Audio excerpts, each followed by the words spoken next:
The summer stated meeting of the Presbytery of West Virginia will be held on Saturday, August 16th at Fleming Memorial Presbyterian Church in Fairmont. I'm Susan Sharp Campbell, Associate for Educational Ministry for the Presbytery, and in this video I'll provide an orientation overview of what to expect at the meeting and the business we will be about on that day. Prior to when we gather on August 16th, however, there are a few things I would encourage you to do in addition to watching the video.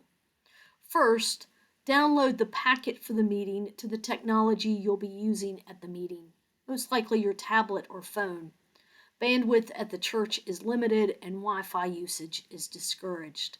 The packet contains materials you'll want to have available to you, but it has a considerable number of pages, so I encourage you not to print all of it. If you need a printed copy to use at the meeting, one will be ready for you to pick up at registration if you let the Presbytery office know prior to the end of day, midnight, on Monday, August 11th. You can send an email to office@wvpresbytery.org or call 304-744-7634. Second, at each Presbytery meeting, we seek to support the ministry and mission of the host congregation by bringing items designated by the church to benefit one of their missions. Fleming Memorial has asked that we bring such things as non-perishable food items. This might include Easy Mac, fruit cups, pop-top canned food, bottled water, and hygiene items, which might include Band-Aids, soap, shampoo, tissues, toothbrushes, toothpaste, to help them fill their blessing box. Finally, as you plan for your day, plan to arrive at the church in time to register and engage in a time of fellowship and refreshments from 9 to 10 a.m. With regard to what you'll find in the advance packet, you'll see as you move through it that there are 3 parts. The first part has the docket with page numbers for each report, the agenda that sets forth the order in which items will be taken up, and committee reports. The second part contains the worship bulletin, and the final part consists of flyers with information regarding upcoming events in the Presbytery. At 10 a.m. on the 16th, Don Adamy, moderator of the Presbytery, will call the meeting to order and open it with prayer. James Morley, pastor of Fleming Memorial Presbyterian Church, will then bring greetings and share important information. A brief time of business will follow. Ellie Johns Kelly will be introduced as a new minister member of the Presbytery. She serves in a validated, that is a non-congregational ministry, as a ministry relations officer at the Presbyterian Foundation. Emily Chuddy, our Board of Pensions consultant, will be seated as a corresponding member, meaning she will be given voice and vote as a minister member of another presbytery in attendance at our meeting. Ruling elders who are attending a presbytery meeting as a commissioner for the first time will then be recognized. Following the confirmation of a quorum, which is 15% for both minister members and churches represented by a ruling elder, or 16 ministers and 17 ruling elders, we will take up the items on the consent agenda in one motion. However, if there's any item on the consent agenda that someone wishes to have removed to discuss later, any voting member can request that the item be removed from the consent agenda, and it will be taken up later in the meeting. The temporary clerks for this meeting will then be appointed. Their role is to distribute any printed information that would need to be passed out and to count any votes other than voice votes. Members of the leadership team who were present will then be appointed as the Committee on Bills and Overtures. They will review any new business that is given in writing to Maureen Wright in her role as stated clerk prior to the lunch break. At each stated presbytery meeting, there's an educational focus. At this meeting, the focus is on food insecurity in West Virginia. This will be led by Servando Arredondo from Mountaineer Food Bank, John Arbuckle, a ruling elder at Edgewood Presbyterian Church, and Nikki Byrne Hoffman, ruling elder at First Presbyterian Church in Morgantown. After the educational focus, there'll be an announcement about the Presbytery's Resource Center and the culling of materials, many of which can be found free for the taking on the Resource Center table in the display area near registration. It will then be time for morning worship. You'll find the bulletin for worship following page 51. I'd highlight several things about worship. The Mission Committee has recommended that the offering received during worship be given to Presbyterian disaster assistance for flood relief. We'll be celebrating the sacrament of the Lord's Supper by intinction. For those who have difficulty moving to the front, communion will be brought to you in the pew.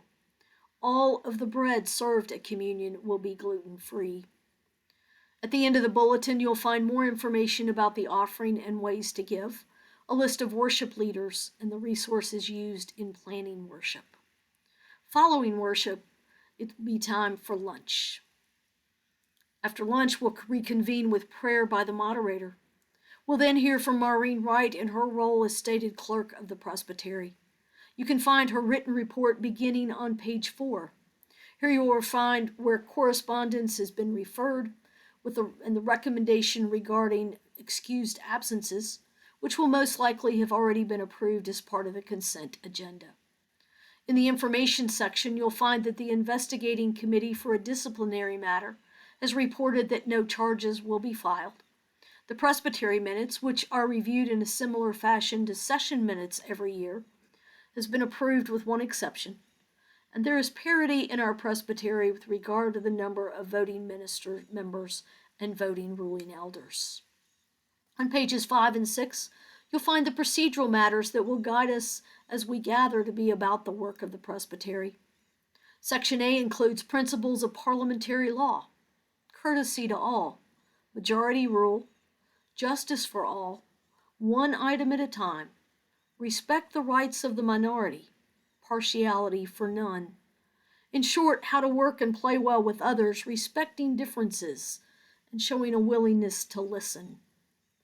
In light of these principles, as we discuss recommendations, usually pro and con speakers will alternate, with persons wishing to speak being asked to identify their positions before doing so. Once a person has spoken on a pending item of business, that person will not be allowed to speak again until all others have been heard. To speak a third time requires special permission by 2/3 vote of the Presbytery. Section B lifts up some of the items from the Presbytery manual that guide us. Here you'll find the parameters for submitting new business before lunch and in writing. Who is entitled to vote and who has voice, that is, entitled to speak at this meeting. Section C identifies procedural rules we will follow. If you wish to speak during the meeting for any reason, you need to go to the microphone. Please don't assume your voice is loud enough or you project well enough for everyone to hear you. They don't. Always address the moderator as a sign of respect for the office, and when you're recognized by the moderator, state your name, your church, or your role in the Presbytery. Item 3 limits debate on any main motion to 30 minutes and each individual to 3 minutes, though this will have to be approved by 2/3 majority on the 16th. Finally, you'll see that recommendations coming from committees or an other entity of Presbytery do not need a second. I encourage you to read the packet prior to the meeting and identify if there are places that you feel called to speak to or questions you may have. Believe me, it's all too apparent at times that people ask questions without having read the packet. You may want to jot down some notes in advance in order to help keep you within the 3-minute limit if you feel called to speak. However, I would encourage you not to decide in advance how you plan to vote, but to come open to the leading of the Spirit. As Presbyterians, we believe that the Spirit of God leads us together in community in discerning God's will for us. So come, willing to listen, perhaps to speak, but to discern as part of the body where the Spirit of God is leading us into God's future. Page 6 has information on motion basics as we conduct ourselves in accordance with Robert's Rules of Order, Revised Edition.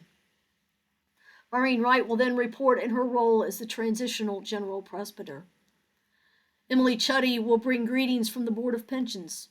You'll find information from the Board of Pensions on page 7 in the packet. At this point in the meeting, we'll move on to the reports of the leadership team and Presbytery committees. You'll note that there are 2 parts for most of these reports: recommendations and information. The recommendations will be taken up and acted upon during the respective committee reports. The information section provides an update on the ongoing work of the committee. The leadership team report can be found on pages 8 and 9 of the packet. In light of the earlier adoption of a strategic plan for the Presbytery, revisions need to be made to the Presbytery's Manual of Operations to reflect changes in the Presbytery structure and staffing pattern. The proposed revised manual will be distributed prior to the meeting in a supplemental packet. It will then be on first reading at this meeting, with final approval anticipated at the November meeting. In the information section of their report, you'll find updates on their work of continuing to implement the strategic plan, the work of the various staff search committees, plans for 2026 Presbytery meetings, implementation of the transitional plan for Bluestone Conference Center, Inc., and more. The Stewardship Committee report can be found on pages 10 to 28. They're bringing two recommendations. First is that the per capita, the amount a church pays for each member to support the work of the larger church, be increased by $2.70 per member in 2026. Second is that the proposed 2026 budget be approved. The proposed budget, which reflects the new committee structure and staffing patterns, can be found on pages 11 to 15. Chris Alfred, Financial Administrator and Treasurer of the Presbytery, will then present the second quarter financial statements, which can be found on pages 16 to 22. On pages 23 to 26, you'll find the shared mission and per capita payments by congregation as of June 30th of this year. This is followed by the benevolence disbursements on page 27. The final financial report is that for Bluestone Conference Center, which is on page 28. The Transitional Nominating Committee report is on pages 29 and 30. There you will find their nominations for chairs and members of the new committees and commissions of the Presbytery. As with any nominations, there will be an opportunity to nominate persons from the floor, that is, at this meeting. But note that anyone who is nominated for any position must have agreed in advance to serve if elected. At this point in the meeting, the Administration Committee will report. Their report will be set out in the supplemental packet. Look for it after August 11th. And please be sure to read all the reports in the supplemental packet prior to the meeting. The Vocations Committee report can be found on pages 31 to 38. They have two recommendations in their report. First is to endorse Austin Long, an inquirer under the care of this presbytery and a student at Columbia Theological Seminary, as a theological student advisory delegate, so that she can apply to serve in that capacity at the General Assembly in the summer of 2026. Second, they are recommending that financial support of the Authorized Lay Preacher Commission Pastor Preparation Program be added to the uses for the Rachel McClintock funds. On pages 33 to 38, you'll find the description of the McClintock funds with proposed changes. In the information section, you'll find more about the committee's ongoing work with inquirers and candidates and with the ALP-CP preparation program. In light of the communion training that was held on August 10th, the committee will also be bringing an additional recommendation to authorize those ruling elders who participated in the course with session approval to preside at communion in their congregations of membership. The Committee on Ministry report is on pages 39 to 45. They are recommending approval of a revised policy concerning the dissolution of pastoral relationships. It can be found on pages 41 to 43. As stated in the information section, their ongoing work includes appointing moderators for churches without pastors, reviewing compensation reports and covenants for pastoral leaders, approving validated ministries for ministers not serving congregations. They have also held several healthy boundary trainings with more to come. They've approved Ellie Johns Kelly for membership in the Presbytery. You will find her autobiographical and faith statements on pages 44 and 45. Please read their report because there's also much more information about the work they're about. The Trustees of the Presbytery report is on page 46. They are recommending that the Presbytery grant a quitclaim deed to give the Whittico Memorial Presbyterian Church building and property in Keystone to We Are the Teachers in McDowell County. The Nurture Committee report is on page 49 and 50, somewhat out of order as they met on August 11th, too late for the advance packet, and from that meeting they now have a recommendation. Their recommendation will be for Ben Brannon, a minister of Word and Sacrament in Peaks Presbytery, to preside at communion at the fall youth retreat, where he will be the keynote presenter.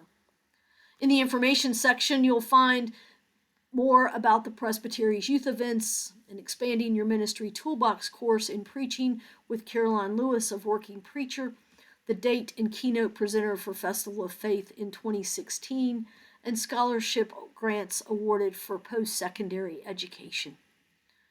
The report of the Bluestone Committee is on page 47.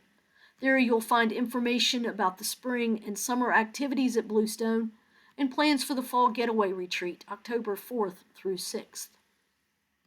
The Mission Committee report is on page 48.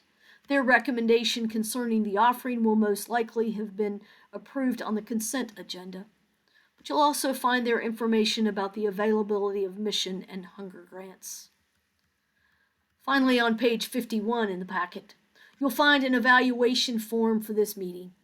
Please take the time to complete this. The leadership team takes these very seriously as they plan for future meetings. You may print page 51 in the packet and bring it with you and then turn it in as you leave, or you may want to wait for the email that will be sent after the meeting and complete it online. But however you choose to do so, please do complete this evaluation form and return it. The final section of the packet has flyers with information and registration forms for the fall getaway retreat at Bluestone and for the Toolbox course, Preaching the Bible for Our Times with Caroline Lewis. Please share these with those in your congregation who might be interested in attending one or both of these events.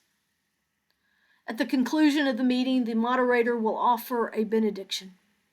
But note, though the business meeting may be over at that point, your work continues. Please share what has taken place at this meeting with your session and congregation. Please share the flyers with those who might be interested. And please continue to support the work of the Presbytery. I hope you found this video helpful. I look forward to seeing you August 16th in Fairmont.